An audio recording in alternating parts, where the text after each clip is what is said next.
राजस्थान के सवाई माधोपुर जिले में स्थित शिवाड़ नामक स्थान पर स्थित शिवालय को भगवान शिव के द्वादश ज्योतिर्लिंगों में एक श्री घुश्मेश्वर ज्योतिर्लिंग माना जाता है।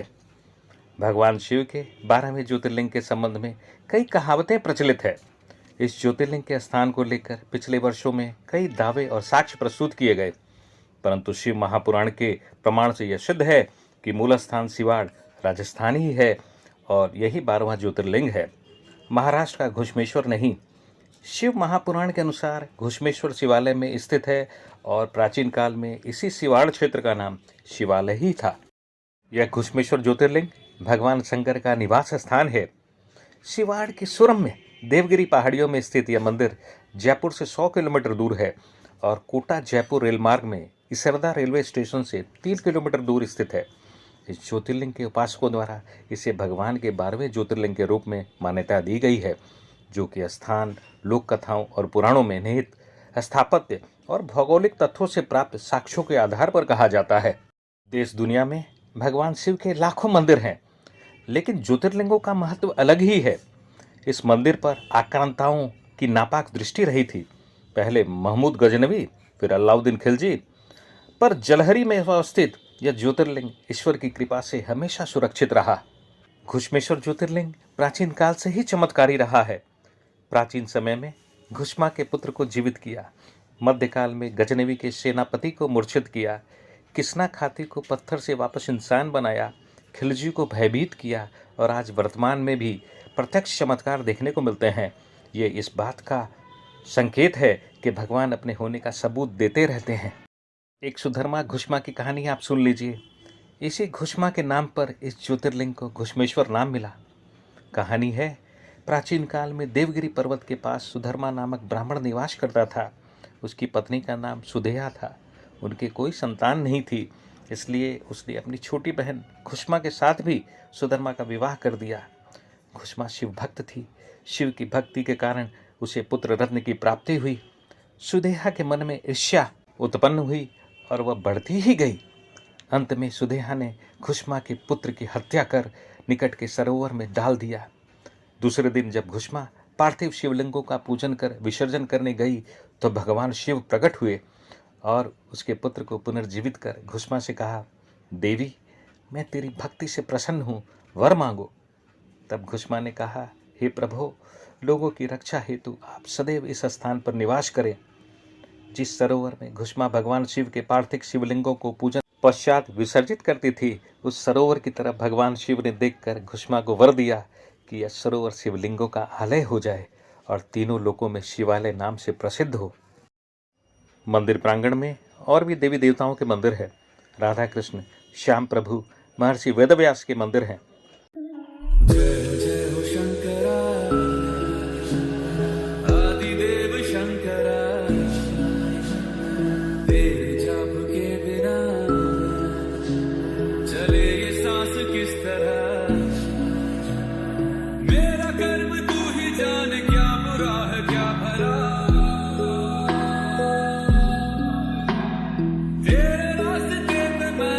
गणेश जी भी विद्यमान है।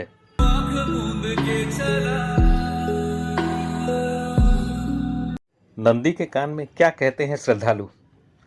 भगवान शिव के दर्शन से पहले श्रद्धालु इन्हीं नंदी के कान में अपने मन की बात कहते हैं। शायद वही सब कुछ जिसे पाने की इच्छा प्रभु से करते हैं। भगवान तक सीधे पहुंचने में कोई रोक नहीं है, पर भगवान के पहले उनके भक्तों को मनाना पड़ता है।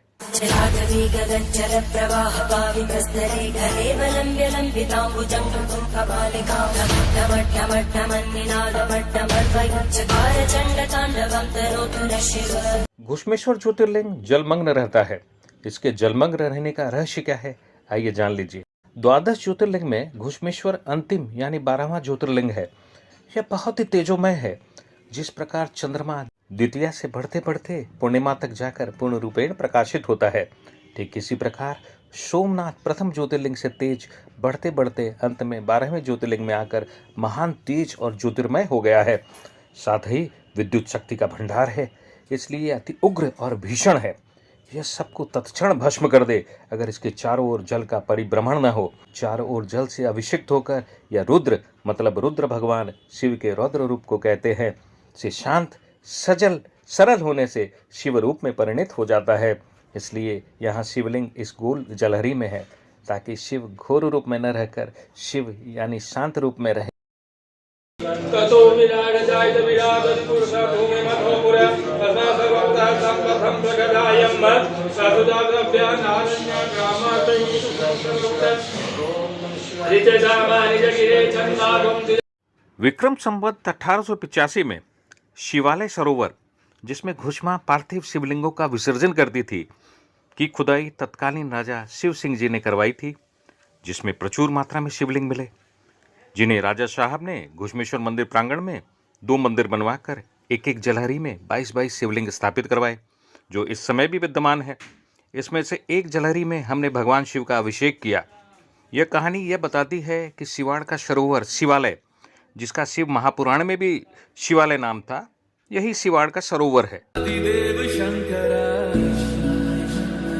तेरे जाप के बिना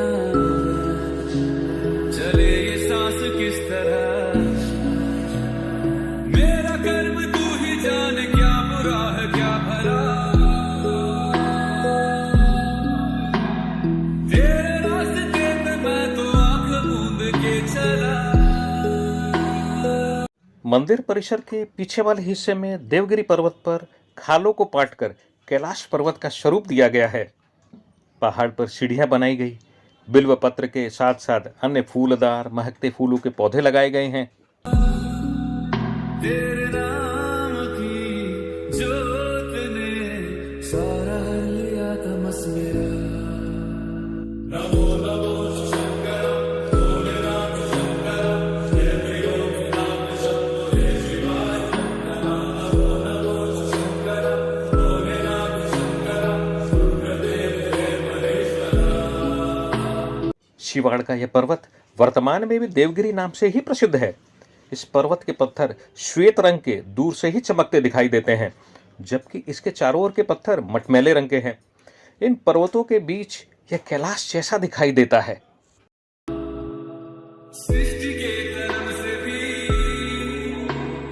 पहले तेरा वास था, ये जग रहे या ना रहेगी तेरी आस्था। क्या समय क्या करे दोनों में तेरी महानता महानता। घुश्मेश्वर उद्यान अब श्रद्धालुओं के लिए दर्शन के साथ साथ फोटोग्राफी का भी बेहतरीन स्थान बन गया है। बच्चों के लिए तो कमोवेश हर कोना लुभावने वाला है।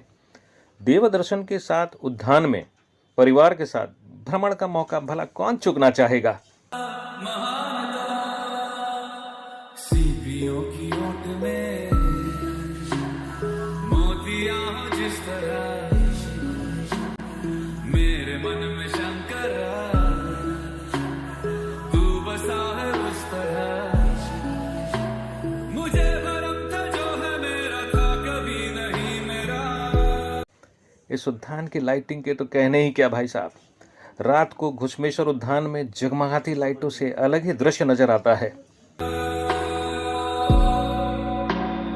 अर्थ क्या निरर्थ क्या जो भी है सभी तेरा, तेरे सामने है झुका मेरे सर पे हाथ रख तेरा। नमो नमो शंकर भोलेनाथ शंकर जय प्रियो नाम शंभो शिवाय शंकर। जो श्रद्धालु शिवाड़ आना चाहें, उन्हें मशवरा है कि घुश्मेश्वर दर्शन पूजा के साथ इस प्राकृतिक दृश्य की आभा का आनंद लेना है तो एक रात यहाँ जरूर बिताएं। कई एसी धर्मशालाएं हैं, खाने की भी व्यवस्था है। 2 धर्मशालाएं हैं जिनमें 40 से अधिक कमरे हैं, ये मंदिर में ही है। मंदिर से थोड़ी दूर एक और धर्मशाला है जहाँ 45 कमरे हैं। एक जैन धर्मशाला और एक गेस्ट हाउस भी है। भोजन के लिए मंदिर में कैंटीन है, जहाँ थाली और आला काटा सिस्टम से भोजन उपलब्ध है और रात 10 बजे तक मिलता है।